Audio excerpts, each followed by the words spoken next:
I finally got a hold of my daughter on the phone, who doesn't seem very cheerful. Just as I was about to ask what's wrong, I concluded to myself that my daughter must be feeling lonely. Mom, starts my daughter, left behind in the US, in a serious tone. While I listened intently, worried about what might be the matter, the content turned out to be quite frightening. Really? Are you sure that's okay? Yes. Despite her struggles to articulate, my daughter tries her best to convey her thoughts, and all I can do is listen intently. Even after she finishes speaking, I'm left flustered and at a loss for words. I see. Okay. I ponder how things could have come to this. It occurs to me that my sister and her husband must be involved. They likely influenced my daughter. Realizing this, a deep anger begins to simmer within me. My name is Hillary Thompson, a 43-year-old office worker. I have a daughter named Lindsay, who is almost 11 years old. She's a very smart girl who can take care of herself. I'm home. I'll start making dinner now. Mom, you can relax a little longer. I'll start with the salad. I live with my adorable daughter. I had a husband, but he has passed away. With my daughter still being so young, I felt the need to step up. I had planned to raise her with my husband, and since his death, I've had to provide for her on my own. Naturally, I've had to ask her to endure a lot. Despite that, I've raised her diligently, though not without financial struggle. My sister, Gina, and I have never gotten along well. You really don't have any friends, do you? Well, I do. It's not all about studying, you should get a job and gain some experience. College? No, I already got a job. My sister Gina always tries to one-up me and loves to boast. I married first and only I have a child, which seems to bother her. Right after I got married, she found someone and got married too. Unfortunately, they haven't been blessed with children, and it seems they hold some complex towards my daughter and me. Not only do I dislike my sister, but I also have an aversion to her husband, Tony. After my husband died, they began to interfere more in my life. Gina would say, "It's sad for Lindsay. You should spend more time with her while she's still young." And Tony would take every chance when my sister wasn't around to speak to me. "Aren't you going to remarry? Lindsay must be feeling lonely. Maybe we should take care of her?" They seem to think they are helping me by saying these things when my sister isn't around. Far from helping, they are just as sarcastic as my sister, and Tony doesn't realize it. They use my daughter to needle me with their remarks constantly. And yet, they frequently visit my home and dote on Lindsay. "Lindsay, we came to see you again today. You look so cute. Today we brought your favorite cookies. Let's eat them together." When they see Lindsay, my sister and her husband spoil her with sweets and affection. Naturally, Lindsay has grown to adore them immensely. "I want to see Aunt and Uncle," she would often say. This leaves me in a quandary, too embarrassed to consult my parents as an adult who should be able to solve her own problems. Despite many repetitions of this conflict, I have yet to consult anyone. This is one reason my relationship with my sister and her husband is so poor. Despite all this, to Lindsay, her aunt and uncle are nothing but kind. Therefore, I can't just shun them, and whenever I'm too busy with work, I reluctantly ask them to take care of Lindsay. They live in the family home, and my parents are there to look after her too. I worry about them spoiling her too much, but if my parents are there, maybe it won't be excessive. I reassure myself of this as I head to work. At one point, when I absolutely had to go on a business trip, I had no choice but to leave Lindsay with them. Okay? Listen to what Grandma and Grandpa say. Yes, I understand. I'll come back as soon as I can, but be good and wait for me. Of course. Come back soon. Then, I'm off. As I bid a temporary farewell to my daughter, watched over by my sister, her husband, and my parents in front of the family home, Lindsay seems thrilled about her first long stay without me. Reluctantly, I embrace her one last time before leaving for the airport as the time for my flight approaches. I turn back to see Lindsay waving cheerfully, and my parents smiling warmly at me. My sister and her husband are smiling too, but something about their expressions feels off. But now, there's nothing I can do, and I head to the airport, hoping for the best. After arriving at my destination, I was very busy with work, unable to contact Lindsay due to the time difference, and the days passed in a blur. Finally, on a day off, a Sunday, I decide to take it easy and time my call home. My sister answers cheerfully right away. It's been a while. Have you settled into your work? Yes, kind of. Can I speak to Lindsay?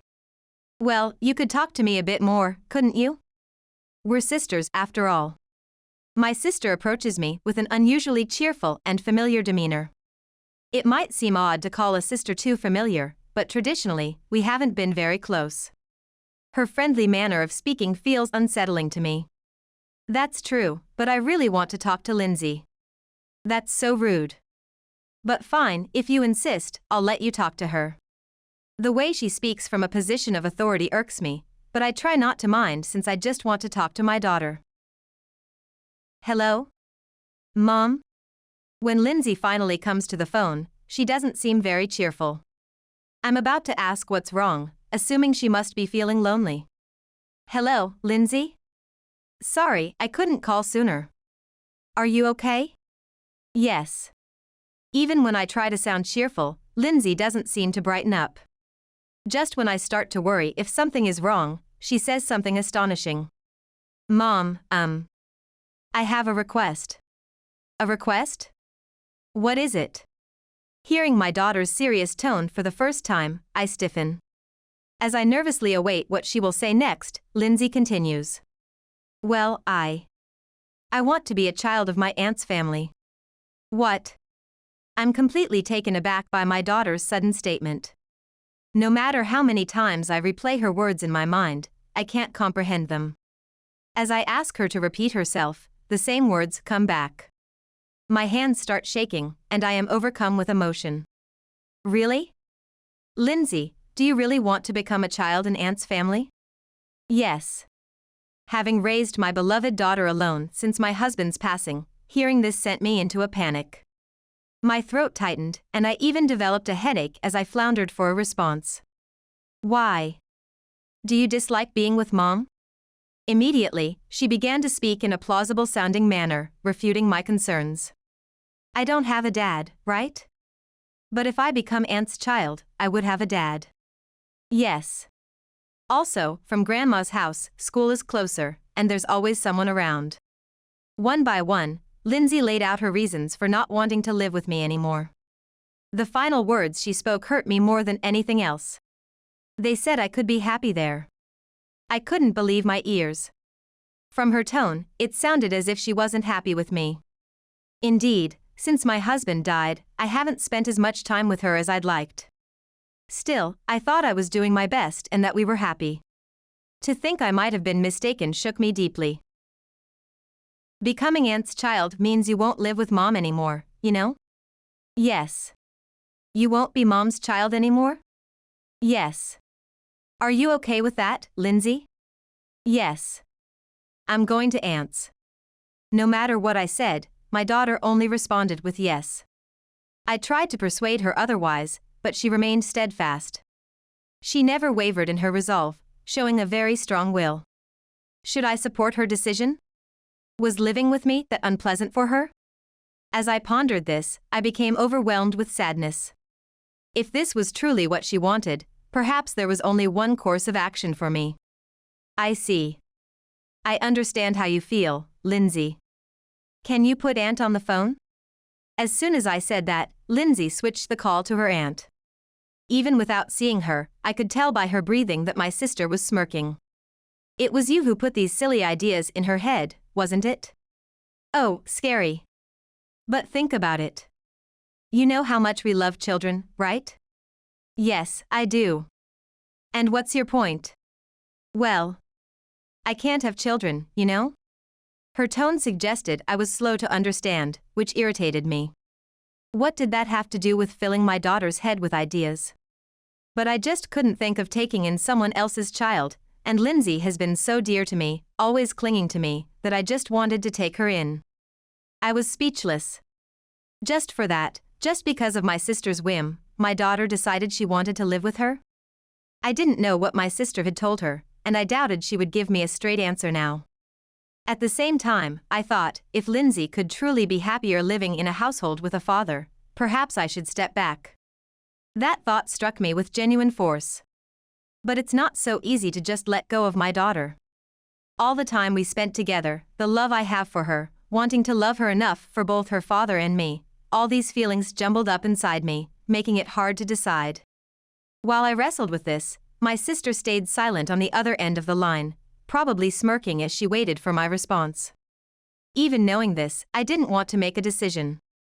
But the undeniable fact was that my daughter's will was firm. And the environment she would be living in would have both a mother and a father. Perhaps that would make her happier.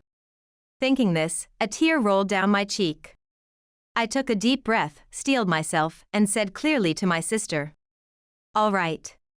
You must make Lindsay happy, no matter what." With those words, I hung up the phone immediately. What happened next is a blur. Time just passed as I sat there stunned, unable to forget about my daughter. Thus, I ended up entrusting my daughter to my sister and her husband, and for a while, I couldn't focus on my work. Colleagues at the business trip location expressed concern, but I couldn't share what had happened. I just smiled ambiguously, deflecting their questions, then went back to working like a shell of myself. One day, after this continued routine, I received a phone call. I hoped briefly it might be Lindsay, but instead, it was the last voice I wanted to hear. "Hello, Hillary? How does it feel to be alone?" My sister's voice was filled with faux concern, but I knew there was no genuine care behind her words. In fact, she started reporting how Lindsay was doing, mentioning how happy she seemed going places and how excited she was to get piggyback rides from my brother-in-law. Normally, such news should be welcome. However, so soon after deciding to let her go, it felt like nothing more than a boast to me. Hearing how happily Lindsay was living away from me, asserted by none other than my sister, nearly brought me to tears again. "Oh, right. Tony wants to talk to you, I'll pass you over." Just when I thought she had finished boasting about her time with my daughter, she suddenly handed the phone to my brother-in-law. As I braced myself for what he might say, he started speaking in a low voice. Hello. It's been a while, hasn't it? Are you well?" "Yeah." What could he possibly want to say that he needed to switch phones with my sister? Then, he dropped a bombshell, his words even more impactful than my sister's. "Recently, it's just been so fun being with Lindsay, and I really have to thank you, Hillary." "That's good to hear." "Yeah, really good. Thanks for giving us Lindsay, Hillary." At that moment, anger surged within me. Despite my agonizing decision to let my daughter go, my brother-in-law treated it as though I had handed over a possession. It was as if he was thanking me for a new toy, completely disregarding the depth of my feelings. As I struggled to respond, all I could hear was my sister laughing hysterically on the other end. "Come on, what's that? It's hilarious."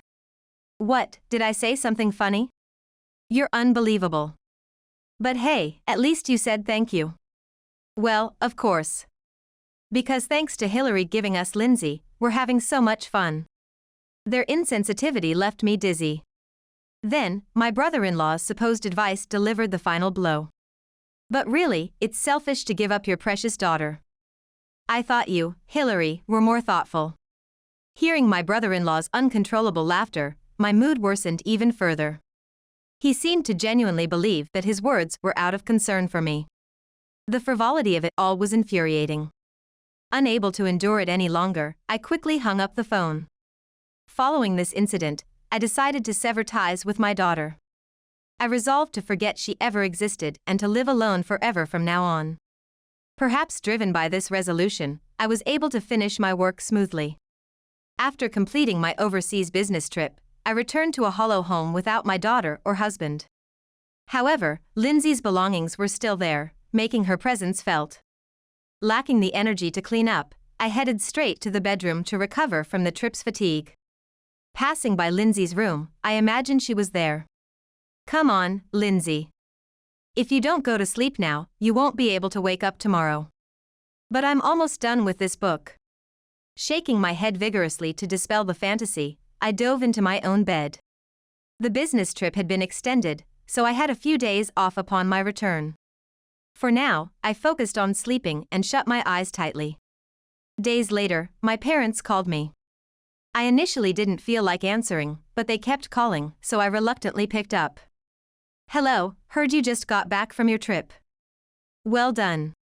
"Yeah." Speaking to my mother for the first time since the incident, she seemed uneasy. Lindsay flashed through my mind momentarily, but having decided to cut ties, I didn't mention her. We exchanged trivial pleasantries until it became too painful to continue. That's when my mother dropped a bombshell. The thing is about Gina and her family.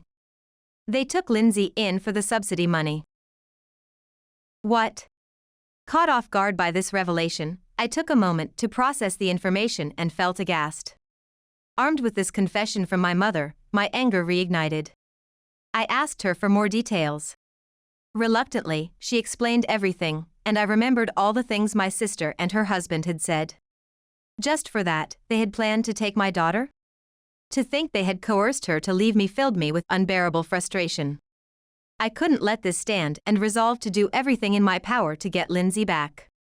Days later, Gina called me. Bracing for whatever she might say, I answered the call only to hear her obnoxious rant.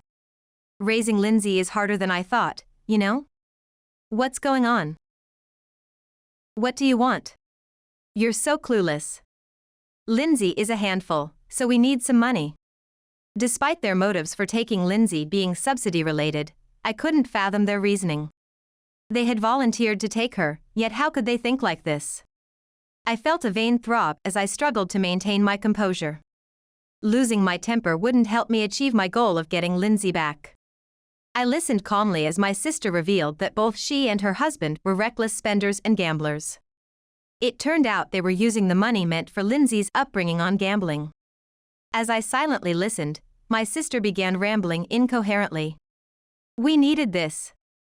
You have to have some leeway in life, right? We took Lindsay in to enjoy that leeway." Then she complained that things weren't going as planned and that Lindsay was less helpful than expected.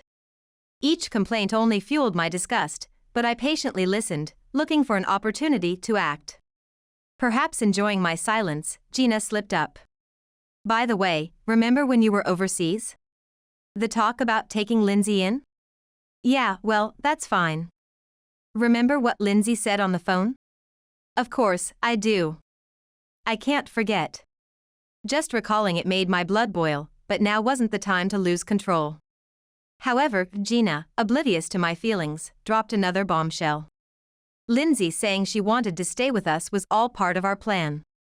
"Oh really? Right after you left for overseas, we told her it would make you happier." Through the phone, I could almost see Gina smirking. My suspicions were confirmed by her words. Lindsay had wanted to stay with me, but my sister and her husband had manipulated her thoughts. It must have been shocking for her as a child to be told such things by adults around her. Yet, despite her young age, she had tried her best to think and concluded that leaving me was the answer. I would never forgive my sister and her husband for what they did to my daughter, trampling on her heart for their own selfish gains. As my resolve hardened, words spilled from my lips. How despicable to manipulate a child to suit your own desires. That's your fault, isn't it? If she was so important, you should have kept her close. With a snort, Gina responded smugly, infuriating me further. "I don't need her to stay with you anymore. Give me back my Lindsay." But my plea was in vain, and Gina laughed it off. "What now? With enough money, we can take better care of her than you can. Even without money, I can take care of Lindsay." "Oh please, without money, you can't be happy," she retorted, stubbornly refusing to return my daughter and contradicting her previous statements. "Lindsay said she wants to stay with me, so give up and send money," she demanded, leaving no room for negotiation. It was clear from this conversation. Just as my parents had said, the true reason Gina and her husband took Lindsay was for the child care subsidies from the local government. They were willing to sever the bond between us parents and child, and they even considered us merely tools for their ends.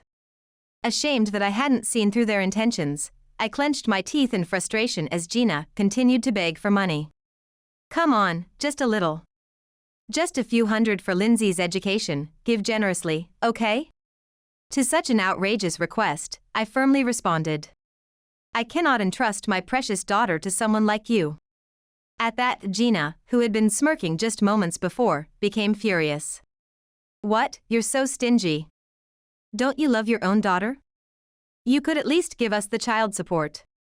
Spurred on by her words, I lost my temper and insisted again that she return my daughter.